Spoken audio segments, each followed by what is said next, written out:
ఈ అభివృద్ధి కమిటీ సమావేశం ఇక్కడ దేవుడి చెట్టు దగ్గర నిర్వహించడం జరిగింది. ఈ సమావేశంలో ఈ కాలనీలో మౌలిక సదుపాయాలు ఏవైతే ఉన్నాయో మౌలిక సదుపాయాలు అట్లనే ఇతర సమస్యల గురించి చర్చించడం జరిగింది.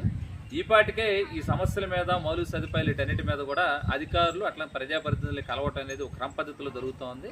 ఈ నేపథ్యంలో ఈ కాలంలో ఇక్కడ ఉండే అధికారులు ప్రజాప్రతినిధులు స్పందించి రోడ్లకు సంబంధించినటువంటి కొన్ని ప్రతిపాదనలు సిద్ధం చేశారు. అట్లనే నిన్న ఈరోజు కాలనీలో ఎలగనటువంటి కొన్ని లైట్లు ఇచ్చారు. అట్లనే ఈ మధ్య కాలంలో బోరు ఇట్లాంటి పాడైతే కొన్ని మరమ్మతులు చేశారు. అయినప్పటికీ ఇక్కడ ఉన్నటువంటి పేదలకి ఇంకా అనేక రకాలైనటువంటి సమస్యలు ఉన్నాయి. ఈ సమస్యలన్నీ పరిష్కారం అవడంలో కీలకమైనటువంటిది ఇక్కడ ఏదైతే ఈ వార్డు ఉందో ఈ వార్డుకి సంబంధించిందని ఇప్పుడు బహుశా నిన్న నోటిఫికేషన్ ఇచ్చారు. రేపు 24 దాకా సమయం ఉంది. ఈ నోటిఫికేషన్లో 28 వార్డుల్ని 36 వార్డులుగా పెంచారు. కాబట్టి ఈ పెంచిన దాని ప్రకారం బహుశా ఈ ప్రాంతానికి సంబంధించినటువంటి ఎన్టీఆర్ నగర్ 2 ముక్కలుగా 22వ వార్డుగా 23వ వార్డుగా నూతనంగా రూపాంతరం చెందుతూ ఉన్నాయి.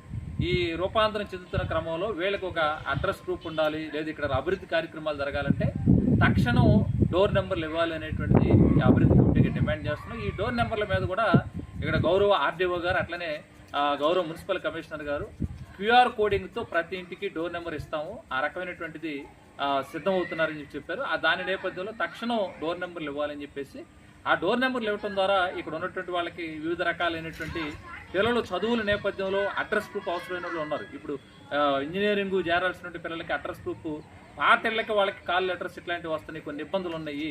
అట్లాంటి రకరకాలైనటువంటి ఇప్పుడు కొంతమంది చెప్తున్నారు కొత్త ఫంక్షన్లు పెట్టుకోవాలంటే భర్త చనిపోయినటువంటి వాళ్ళు ఉన్నాము, ఈ 2 ఏళ్ల కాలం కొత్త ఫంక్షన్ పెట్టుకుని ఎక్కడ పెట్టుకోవాలి ఏంటి అని అడుగుతున్నారు. అంటే ఒక అడ్రస్ ప్రూఫ్ ఎక్కడ మ్యాపింగ్ అనేటువంటిది 28 వార్డుల పరిధిలో ఉన్న నేపథ్యంలో తీవ్రంగా ఇబ్బందులు వస్తున్నాయి. కాబట్టి తక్షణం డోర్ నెంబర్లు ఇవ్వాలని చెప్పేసి దానికోసం అట్లానే ఇతర మౌలిక సదుపాయాల సాధన కోసం ఇక్కడ ఉన్నటువంటి ప్రజాప్రతినిధులుగా ఉన్నటువంటి గౌరవ మంత్రి గారు సత్యప్రసాద్ గారు అట్లానే మిగిలినటువంటి వాళ్ళందరూ కూడా మరో దఫ ఈ సమస్యలు ఇంటి మీద కలవాలి అనేటువంటి దానికోసం ప్రయత్నం చేస్తూ ఈ అభివృద్ధి కమిటీగా కూడా ఎప్పటికప్పుడు ఇక్కడ కాలనీలు వస్తున్న సమస్యల మీద కూడా అందరూ ఐక్యంగా భవిష్యత్తులో కూడా సమస్యలు పరిష్కారం అయ్యేంత వరకు సమస్యల పరిష్కారమే లక్ష్యంగా మౌలిక సదుపాయాలు సాధించుకోవడమే లక్ష్యంగా ఈ ఎన్టీఆర్ పిఎంఏవై ఎన్టీఆర్ నగర్ అభివృద్ధి కమిటీ ముందుకెళ్ళిద్దని చెప్పి తెలియజేస్తా ఉన్నాం.